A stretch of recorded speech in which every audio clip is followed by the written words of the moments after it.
Hi guys, in this video we are going to discuss about memory order relaxed.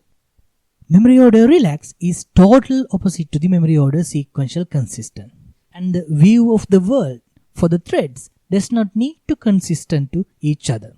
There will be no restriction imposes on instruction reordering. And of course the outcome may well depend on your processor architecture as well. Now let's see memory order relaxed in general with an example. In this example, I have two atomic Boolean variables which will initiate to false by the main thread. And also I have atomic integer variable which is also initiated to 0 by main thread.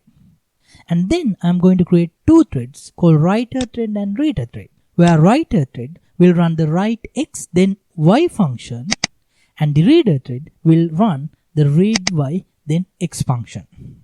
Now in the main thread, after joining each of these thread, which means after execution of each of these thread finished, we assert whether the z is still 0 or not. So if it is 0, this assertion can fire. Now the $1 million question here is that can z be 0 at this point of execution?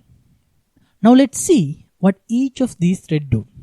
Now in the writer thread, we store value to the x before storing value to the y.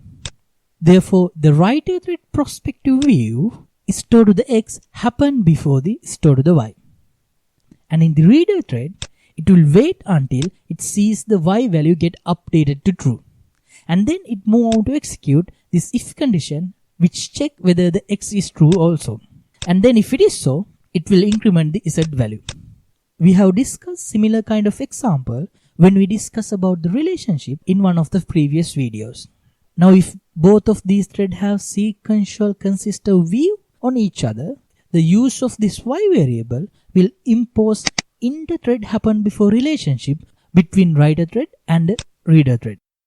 Because for a fact we know that store to the x happen before store to the y, and in the reader thread we know for a fact that load of the y happen before load of the x. Therefore, if both thread has sequential consistent view of this program, store to the x will happen before load from x. Therefore, we can say there's an inter-thread happen before relationship. But in this example, we have used memory order relaxed with our store operation and the load operation. Therefore, there are no guarantees that the reader thread will see the update of variable in the same order writer thread updated. For example, even though the writer thread stores true to the x and then stores true to the y, but there's a possibility that reader thread only sees the update to the y variable only.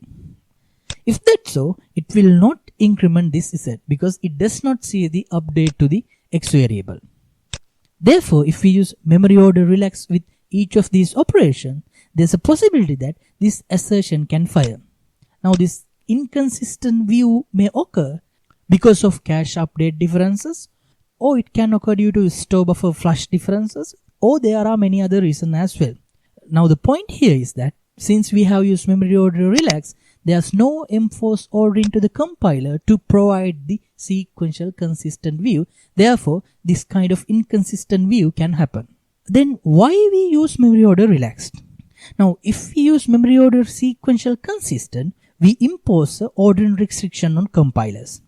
Now to provide this sequential consistent view to the each thread, compiler may have to perform additional store buffer flushes, additional cache refresh, and it may even restrict the instruction reordering, hence the optimization as well. If we use memory order relax, we can avoid these overheads and get maximum performance out of our program.